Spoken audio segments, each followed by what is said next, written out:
आज हामी वस्तुको तापक्रमबारे गहन तर छोटो जानकारी लिँदैछौँ। तर तापक्रममा पुग्नुभन्दा पहिले नै हरेक वस्तु ससाना कणहरू मिलेर बनेको हुन्छन् भन्ने बारे चाहिँ जानकारी हुनुपर्छ। अब ती कणहरू एकै किसिमका पनि हुन सक्छन्, जस्तै तत्त्वमा एकै किसिमका कणहरू हुन्छन् जसलाई हामी परमाणु भन्छौँ। ती कणहरू भनेको फरक फरक किसिमका कणहरू पनि हुन सक्छन्, जस्तै यौगिकमा फरक कणहरू हुन्छन्, भिन्न भिन्न परमाणुहरू मिलेर बनेको हुन्छ। दोस्रो र तेस्रो चित्रमा हामीहरू भिन्न भिन्न कणहरू आपसमा मिलेको देखिरहेका छौँ। यी यौगिक हुन् भने पहिलो चाहिँ के हो? तत्त्व हो। अब यहाँ बुझ्नुपर्ने के छ भनेदेखि तत्त्व होस् कि यौगिक होस्, हरेक वस्तुका यी कणहरू अर्थात् अणु वा परमाणुहरूमा चाल हुन्छ भन्ने बारेमा पहिले जान्नु पर्यो। अनि यसलाई अणुहरूको काइनेटिक सिद्धान्तले यसरी व्याख्या गर्छ। अणुहरूको काइनेटिक सिद्धान्त अनुसार ठोस, तरल र ग्यास सबै वस्तुहरू असङ्ख्य ससाना कणहरू मिलेर बनेका हुन्छन्, जसलाई अणु वा परमाणु भनिन्छ। र यिनीहरूमा अनियमित चालले निरन्तर यिनीहरू कम्पन भइरहेका हुन्छन्। अनियमित चालले निरन्तर कम्पन भइरहेका हुन्छ। अनियमित चाल भन्नाले ऱ्यान्डम मोसन हुन्छ भन्न खोजिएको।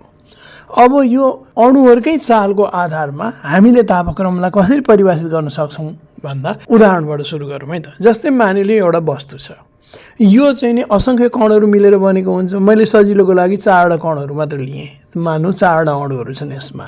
अब अणुहरूको काइनेटिक सिद्धान्त अनुसार के भनिन्छ भने यी कणहरू निरन्तर चालमा हुन्छन्, तर चाल के हुन्छ? अनियमित चाल हुन्छ अथवा ऱ्यान्डम मोसन हुन्छ।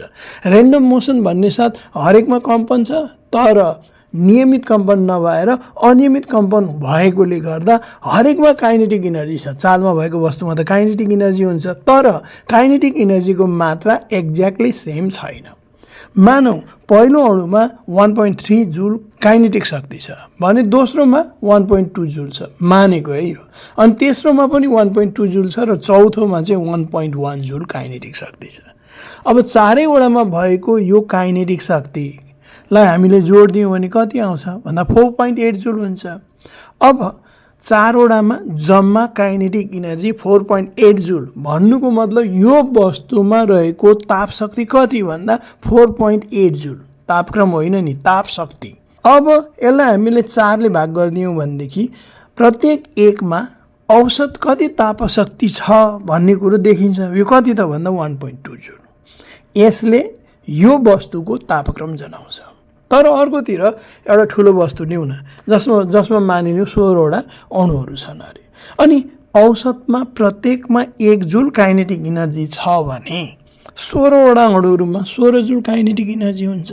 भनेपछि अब यसलाई 16ले भाग गरिदिने हो भने एउटामा औसतमा 1 जुल। भनेपछि यो 1 जुल, यो 16 जुल चाहिँ यसमा भएको ताप शक्ति हो। सम्पूर्ण अणुहरूमा भएको कुल काइनेटिक शक्ति चाहिँ वस्तुमा रहेको ताप शक्ति हो। तर हरेकमा चाहिँ औसतमा कति ताप शक्ति छ भन्ने कुराले तापक्रम बताउँछ। हरेकमा यहाँ 1 जुल, यहाँ 1.2 जुल। भन्नुको मतलब तापक्रम चाहिँ यो पहिलो वस्तुमा बढी छ है, सानो वस्तु भए पनि, दोस्रोमा तापक्रम कम छ। यसरी हामीले तापक्रमलाई बुझ्न सक्छौँ। र यसलाई परिभाषित गर्दा कसरी परिभाषित गरिन्छ भने पदार्थका अणु वा परमाणुहरूमा रहेको औसत गति शक्तिलाई त्यस पदार्थको तापक्रम भनिन्छ।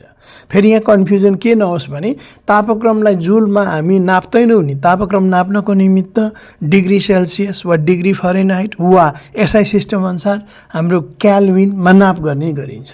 यसरी के देखियो भने नि यहाँनिर यदि वस्तुका अणुहरूको कम्पन हुने दर धेरै छ भने तापक्रम धेरै हुँदो रहेछ। जस्तै यहाँ कम्पन हुने दर धेरै छ, 1.2 जुल काइनेटिक इनर्जी छ प्रत्येकमा औसतमा, यहाँ 1 जुल मात्रै छ।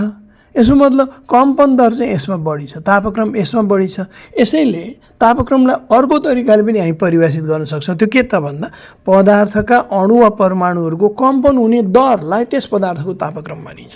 कम्पन हुने दर, यसलाई सजिलो तरिकाले बुझ्दाखेरि यसरी पनि बुझ्न सकिन्छ। मानौँ कुनै एउटा वस्तुको तापक्रम 100 डिग्री सेल्सियस छ, अर्कोको 50 डिग्री सेल्सियस। यसबाट के बुझ्नुपर्छ भने 100 डिग्री सेल्सियस तापक्रम भएको वस्तुका अणुहरूमा हुने कम्पन दर बढी छ 50 डिग्री सेल्सियस तापक्रम भएको वस्तुको अणुहरूको कम्पन दर भन्दा। भनेर बुझ्नुपर्छ।